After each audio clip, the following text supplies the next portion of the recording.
In this video, we're going to talk about the absolutely beautiful and historic iris flower. This is a flower that's done it all. It's inspired royalty, it's flavored spirits, it's been in gardens for centuries. From ancient myths all the way to your own backyard, the iris have a ton of stories to tell, and we're going to dig into them together. So, where does that name Iris even come from?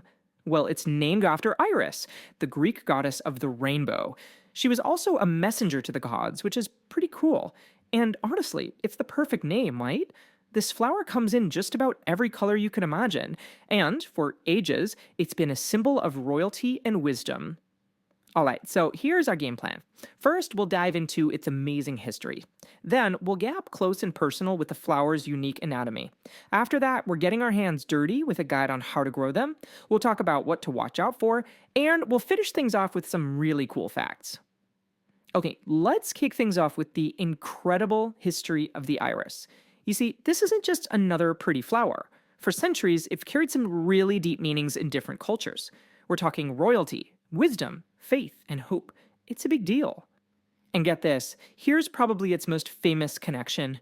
You know that fleur-de-lis symbol, right? You've seen it everywhere, from old French royal flags to the logo for the New Orleans Saints. Well, guess what? That's actually a stylized iris flower. That one little fact just goes to show how deeply it's tied to power and history. Alright, moving on. Let's break down what makes an iris, well, an iris.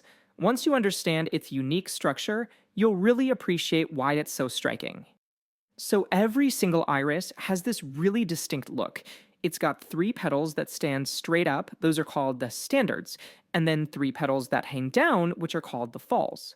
It's this unique 3-part design, which you can find in almost any color, that makes an iris instantly recognizable. Now, irises are basically split into 2 main groups, and it's all about how they grow. You've got the ones that grow from rhizomes, which are kind of like thick underground stems.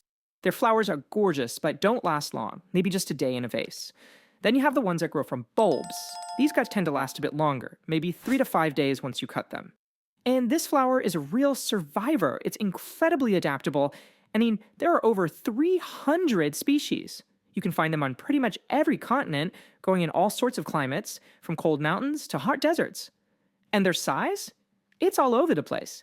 Some are tiny, like 20 centimeters, while others can tower over you at more than a meter tall. Okay, let's get practical. Maybe you're thinking you want to grow these yourself. Well, here are the key things you need to know. And don't worry, it's probably easier than you think. So if you're planting a rhizome type, like the really popular bearded iris, it's pretty straightforward. You want to do it in late summer or early fall. Just get the soil ready, and here's the most important part. When you plant that rhizome, you want its top surface to be peeking out of the soil just a little bit. They love to get a little sun on their shoulders. Then just give it a good watering to settle it in. Once they're established, irises are actually pretty low maintenance.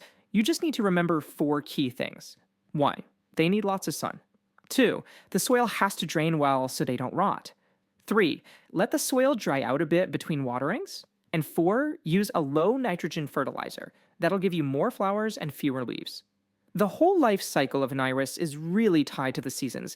You plant them in the fall, you see new green shoots in the spring, and then bam! You get those amazing flowers in late spring or early summer. After that, they take a little break for the rest of the summer. And a pro tip, to keep them happy and blooming, you should dig up and divide any big clumps every 3 to 5 years. But it's not always a walk in the park. Irises do have a couple of enemies, and there's a really important secret you need to know, especially if you've got pets or little kids around. The 2 biggest things to watch out for are pests and disease. There's this nasty little caterpillar called the iris borer that can tunnel right into the rhizome and cause a lot of damage. Then you've got fungal diseases like iris leaf spot, which loves damp weather and can really weaken the plant. Your best bet? A really good garden cleanup in the fall. Okay, and this is super important, so listen up. Do not eat any part of an iris. The whole plant is poisonous. For humans, it's usually just a mild irritation, but if your pets, like your cat or dog, eat it, they can get seriously sick. So absolutely enjoy how beautiful they are, but make sure you keep them away from anyone who might try to take a bite. Alright, to wrap things up, let's hit some quick-fire, fascinating facts that make the iris even cooler. Trust me, there's way more to this flower than you think. So, we've talked about its royal past, but the symbolism goes way deeper. Different colors actually mean different things. Purple often stands for wisdom and respect, while yellow can mean passion. So they can be a really thoughtful gift if you want to send a specific message.